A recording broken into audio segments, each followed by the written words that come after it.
let me review today's trades and update you guys on something. So firstly, I today blew the 5k account, so I kind of wanted to blow it because I just I want to start kind of like a new series. So I want to start a new series. Basically, it's 30-day challenge, and that's why I wanted a fresh 10k account, which I got. So it's basically going to be a 30-day challenge where I focus on only executing A plus and A grade setups, meaning that if I today, for example, completely execute my A plus setup, then I can actually make that I like check it out. So basically it's a first day completed. I can then, for example, I take tomorrow the next trade that is A plus, then it's the second day. But if I fail to execute, or I mean not fail to execute, I can go off with no trades per day. But if I execute a trade that is not A or A plus grade, then that counter goes back to 1. So yeah, I have to complete 3 days of this, basically 30 A plus or A grade trades. So yeah, I know it's gonna be hard, but I'm willing to do it. I have to log in and actually execute only A plus and A grade setups, and that's how I'm gonna do it. So yeah, that's basically it. So on Twitter, I'm gonna document everything, and here on YouTube, and basically that's all. I'm gonna step away a bit from like engagement and everything. I'm gonna focus on this, on trading and on the journey, on documentation of the journey. So yeah. Okay, so we can start after we clear that out. So we have today is Tuesday. We had 10 a.m. jolts. That's all. So those were not really like huge impact news. So we're trading normally today, basically. Okay. So also one thing is that I got a bit more into some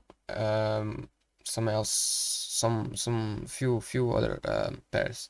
So basically, I'm looking at the EU, GBP JPY, Euro JPY, and that's basically the 3 pairs that I'm currently watching.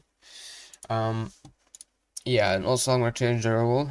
So basically, I'm gonna allow myself 2 trades, but they both have to be A plus, and they can be on a one pair. So basically, 2 trade ideas.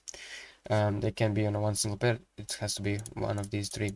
So basically, I can maybe execute this one and this one, or this one and this one, or this one and this one. So yeah. Okay, so let's start. So today, let's look at the daily time frame. So what I was looking at here is that we were moving. Here we needed to fill out this gap, and that was what I was looking for, and I got that, as you can see. And we had this 4-hour order block right here. So I was just looking for price to sweep something, some highs or something, and then to try and short. Okay, so also, yeah, we had this 15-minute order block. So we were at this point, and I wasn't looking at anything much. So I knew that the 4-hour is bearish, as you can see the structure, and I was looking at the price. I marked out these lows and these lows and these highs. So basically, I marked out every single liquidity point and just waited. And price ended up sweeping these highs, so and reached into this order block. So I was looking for a short, and as you can see, price gave a really nice short. So basically, it gave a break structure that is clean, and I wanted to enter on the 50% of this move, or the good entry, the better entry would be at the fair value gap that is in premium. Okay, so yeah, that's basically it of this trade. Basically, so we had the bias being bearish, the sweep of liquidity right here, the reach into a fair value gap, the breakout structure, and the fair value gap for entry. Also clear drawn liquidity, as you can see. Now here, the reason, yeah, I'm gonna explain that a bit later. We can hop into the next one, which was the Euro JPY right here. So we got the same thing on the daily. We have been going bearish recently, and I'm looking forward to for price to keep going. Okay, we also fill out this gap, and we have these two levels. These two candles are actually an order block, so that's also what I was looking at. But there's another order block that is actually on, I think, 15-minute time frame, if I'm not wrong. Yeah, this basically candle right here, that bullish candle. And okay, so the same process here. We start at 7:30 of looking for a trade, basically, and then we have these macros where price actually wants to do something. Okay, or in other words, it sweeps liquidity in those times. So 750 to 810 is the first macro, and then it's 850 to 910, and after that one it's 950 to 1010. Okay, so those are the macros. There's also a macro right here, 1050 to 1110, but that didn't matter today. And I marked out key liquidity points. So we have London high, we have these 15-minute sell side, we have these relative lows, and London low right here. As you can see, my targets for the day was basically, if we sweep out these highs and reach into the order block, then these opposite highs, opposite lows were my target. Okay, so price from the beginning, there was nothing basically, so I needed to wait for either to this or this to be swept. Price decided to sweep out the low and high and reach into the order block, so I dropped lower on the 2-minute time frame. I prefer that, it's the best for me. And then, as you can see, price gave a nice break structure with energy, and this beautiful entry on the 2-minute fair value gap, the first 2-minute fair value gap in a premium of this move lower right here. So yeah, some people look at it like this. That's also this entry. Stop loss has to be either way above this high. I was looking at it like this, and so I put a limit order right around here when price was here, consolidating. But as price reached into the 50-minute fair value gap, I decided to cancel this trade, so I didn't bank this profit. The reason for that is so basically we had this 15-minute fair value gap right here, and as you can see, it's in discount of this move. So I was expecting price maybe wants to push higher, and as I've known, as happened to me before, price reaches into the 15-minute fair value gap, stops me out, just as it happened here on Euro USD. So we see this fair value gap right here. So this is a 15-minute fair value gap, and we can see that price decided to push into that and actually stop me out. So that's what I was trying to avoid, but I ended up getting caught up into that. Now the reason that I was looking at the second fair value gap, so I basically wanted to see price go here without me and then cancel my trade. I was looking at both of that, on both pairs like that, but since it didn't reach it and it gave me my entry, I decided to actually leave the limit on. For some reason, I was looking at only this one because it is in discount. So I'm expecting the price will push through this one and reach into the second one, but that did not happen, as you can see.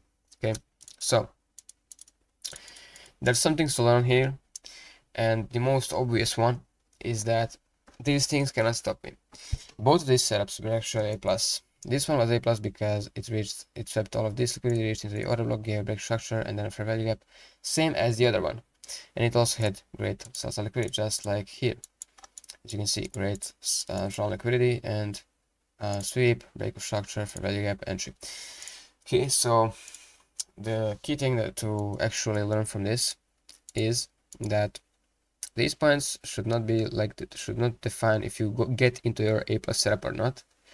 Both of these setups should have been executed. The only thing that why this trade worked out is because the hard time frame bias was way cleaner, and it ended up following that bias. So we were coming up, as you can see, so we were bearish, as you can see, and then we came up. So the expected return, I mean the expected outcome would be for price to continue where it was headed, which in this case was lower, which is why I think that in this case right here, this 15-minute fair value gap did not decide to push price to my stop loss, but rather to my entry. So yeah, those are the difference behind these two setups. Now this USD setup, I was also bearish on it on the hard time frame, but as you can see, price was not really ready yet to complete that move. It decided to maybe push and use this 4-hour order block. For example, as you see on your JPY, the order block was actually there, the 4-hour one, so it was way stronger, which means maybe because of that it was better for me to take this one than the EURUSD one, or the best that would be the best case.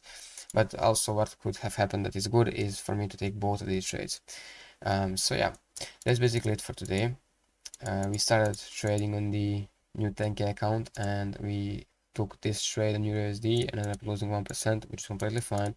We're gonna keep risking 1%, and we're gonna keep executing A+ setups, and we'll see how we go and if we can complete the 30-day challenge. That's the main thing that we are doing currently.